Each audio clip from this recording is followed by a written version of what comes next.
All right, it's democracy, and in democracy, we have a right to say why those that won the election have a right to governance.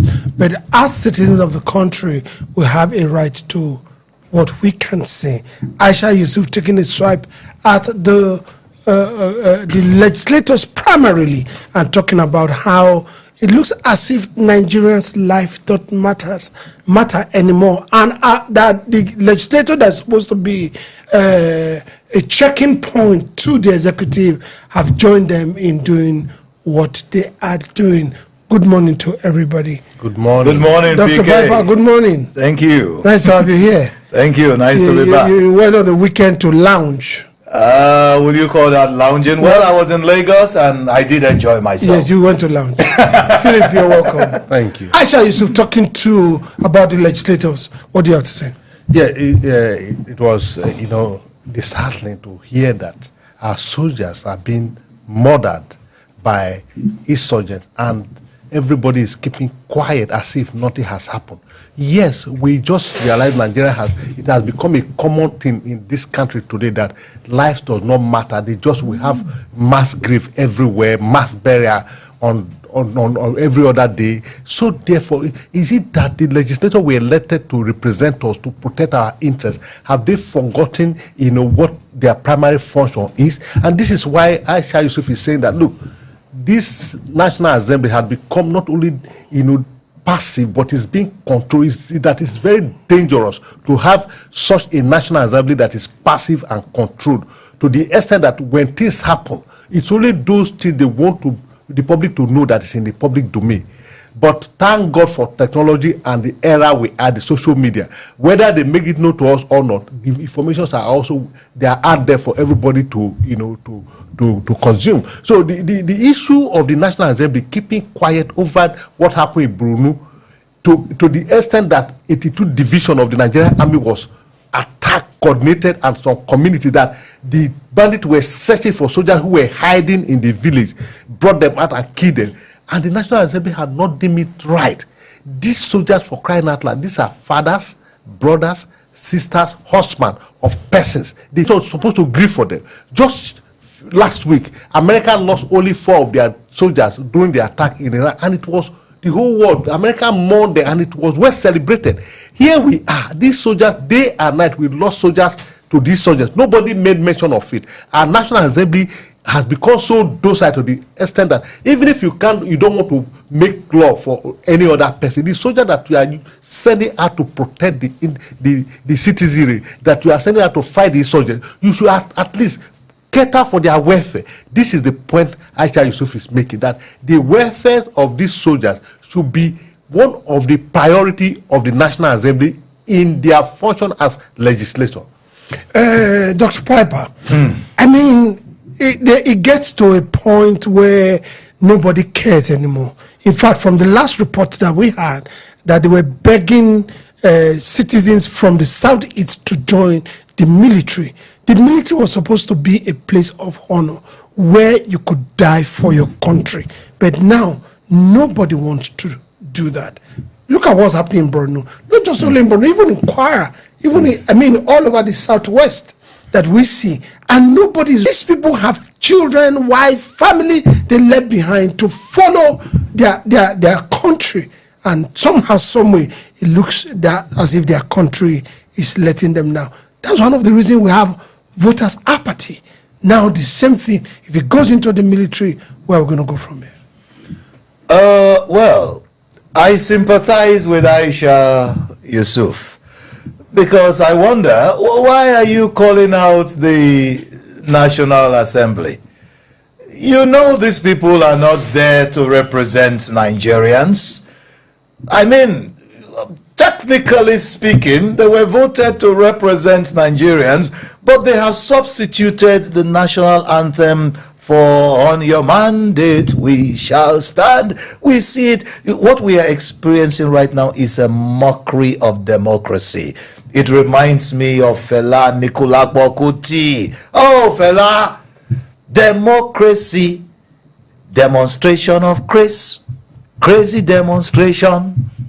If it not be craze, Why for Africa? Felas was a prophet. He said it all. What we are seeing as democracy is a demonstration of crazy behavior. We have people in the National Assembly who will boldly tell you that they are happy to be the rubber stamp of the executive, of the president. Akpabio will tell you to your face that that he's proud of the job he's doing, that the National Assembly is not supposed to be at loggerheads with the executives. I think it's time they apologize to every student of government, every student that was deceived in school, that was told while studying that there are 3 tiers of government: the executive, the legislature, the legislative, and the judiciary. They should go and apologize to all of them that in Nigeria we do not have 3 separate tiers of government, that the executive, the legislative, and the judiciary have been merged into one unified system. This is a mockery of everything we ever believed in. It's a mockery on what it means to be a patriotic citizen, because the highest form of patriotism is when a citizen decides to join the armed forces of his country, which means he is ready to lay down his own life, his blood, sweat, and tears for the protection of his country, when the lives of those people no longer matter. When bandits can actually attack a military base, destroy their camp, go after those of them hiding with no consequence. This is unbelievable. Philip, it's quite a moment of an emotional moment where you feel, because I read somewhere one of the lady, whether she was kidnapped or so, said that the bandits even treat people better than the Nigerian government. What a statement. Now, as we speak, the morality or the patriotic spirit that they are supposed to carry into defending the sovereignty of Nigerian nation, do you think is still there? That's from the military. You see, from what we see every day, and from your statement, that in the East, they were begging young men and women to join the Nigerian army, and they refused to join. That tells you that there's no more moral. The moral has dropped below zero level. Because why joining the army when, if you have signed your life to protect the Nigerian state, but this go with some in honor and respect, but you find out that those honor are no longer there. Even when you die, nobody will mention to you. We are here when Okafor told us the story of his bosom friend, who was a lieutenant colonel, who was posted to Bornu, who died even after 1 year. The family were not informed of his demise. This is, if you have a relation like that who was in the army, who suffered this fate, will that family be bold enough to allow any of their relation to join the army?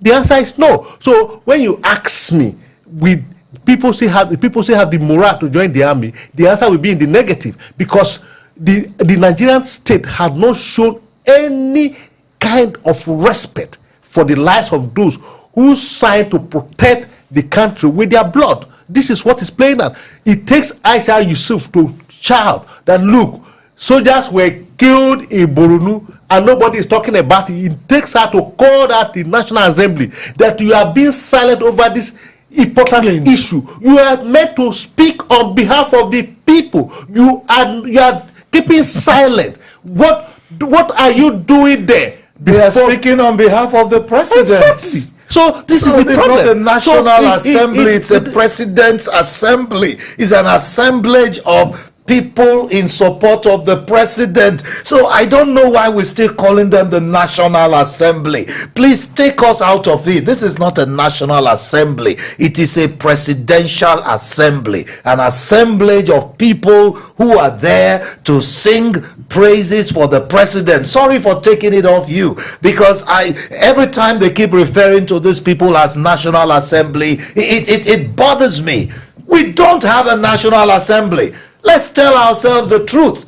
So let's wait until there will be such a time when there will be a National Assembly. We don't have a National Assembly. We don't even have an opposition. We have a unitary state. We have a state where every governor is happy to decamp to the APC. Every member of the National Assembly is happy to decamp to the APC. Is this a democracy? This is a dictatorship of some sort. Dictatorship by civilians. That's the truth about it. I think what the National Assembly should do, just maybe they don't know or they are not aware of the incident in Brunu.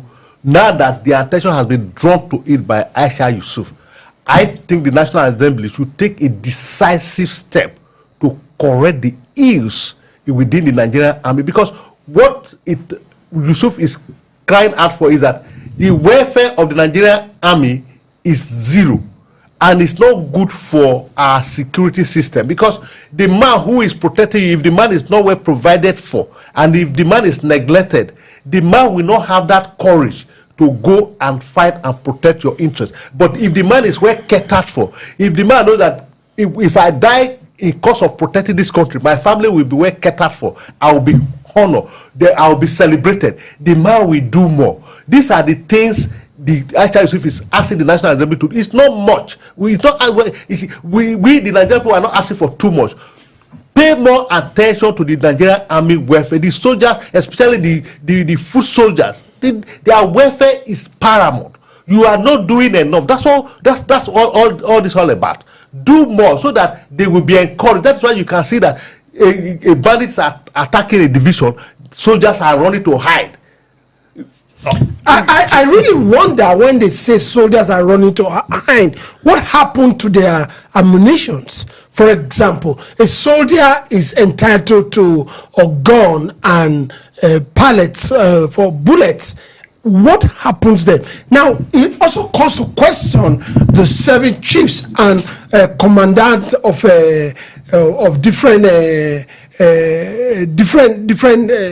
commandants in different places, cantonments, GOCs, divisions, and the rest. I heard of how the one that was attacked, the GOC, ran for his life. These are things that they should come to the public domain and speak about.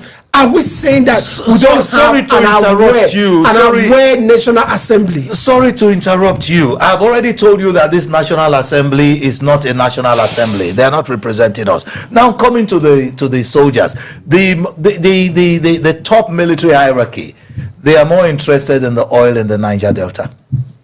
In fact, it is common knowledge for any of us who are from the creek to know that you need to be at a particular hierarchy in the army, the navy, or whatever armed forces to participate, to qualify to participate in the national moi moi as bunkery.